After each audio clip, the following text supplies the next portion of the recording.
Hello, Beachwood Bands. Today, I'm going to be showing you one of my favorite practice techniques, and this is going to be part of a series of videos demonstrating different ways that you can practice at home. I know some students are busy practicing at home now and are looking for ways to improve that, or looking for ways to send me some material that I can give feedback on.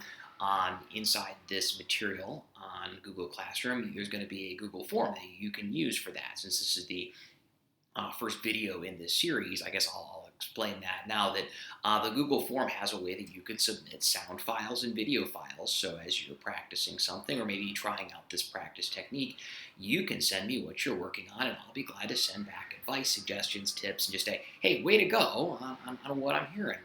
Now, one thing to think about as you guys are getting ready to start practicing is that you don't just want to sit down and play. We want to have a little bit of a plan. And part of our plan is using different techniques to help ourselves improve. So what I've been practicing here at home for myself is I've been practicing what are called Clark studies. And these are a bunch of different etudes, which are like exercises, by a trumpet player named Herbert L. Clark. And the practice technique from the sheet that I'm going to demonstrate for you today is one that I've been using as I've been working on some of these Clark studies, and it's called chunking.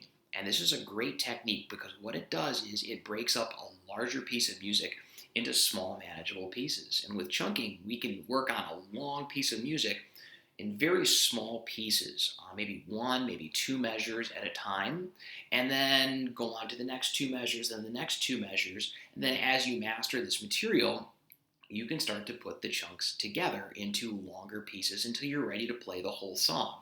Now, one thing that I think is really helpful in chunking is also using a metronome, and you'll hear that I'm going to be using one from 8notes.com, and there's going to be a link for that inside this material. I think metronomes are a great way to practice, and they give us the steady beat that we need to make sure that we're not speeding up or slowing down as we play. There is a practice technique called slow-mo, which is also on the sheet, which is talking about basically using a metronome that's slow enough that you are very comfortable playing, and not, having mistakes and mistakes and mistakes because the notes are coming at us too quickly. So I also recommend you pairing slow-mo with this and playing it slower than you think you need to. And I'm actually going to do that today. So I'm going to set my metronome today at, let's say, 92 beats per minute for me. You might want to set it down by maybe 80, maybe all the way down to 60, depending on what you're working on to use slow-mo.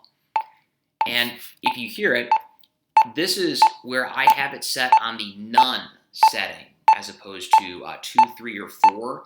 And that way, it's the same beat every time. So as I'm playing, I'm going to go ahead and start chunking, and I'm going to only do one measure at a time for this for me. So I'm going to do a very small chunk. And this could be something that you would do too. So this is the first measure.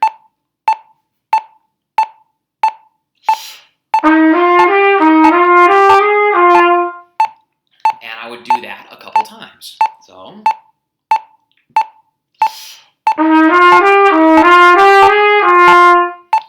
and I would play it until I was really confident in it. And it may be because you're playing something new. I've been practicing this a little bit before I started the video. If I made a mistake, I would go back and I would play it again. And I may even set my metronome slower. So here we go again, one more time.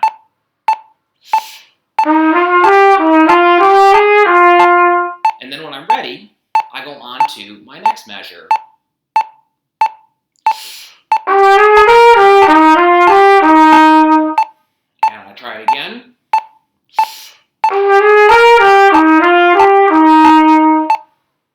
And then the next measure. Again, I would do this multiple times for each one. I want to do it until I've got that measure really mastered and figured out before I add another chunk to work on.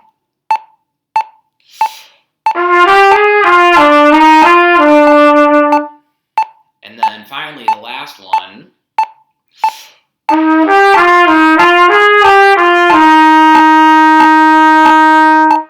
is the end of it. Now, I would practice these chunks and chunks and chunks and chunks and chunks and chunks and chunks until I can play each one perfectly.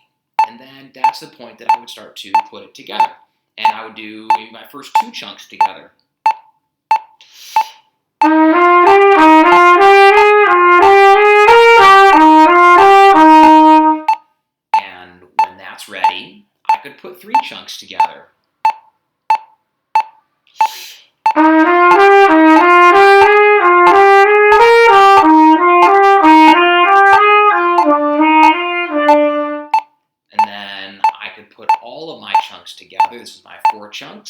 All together.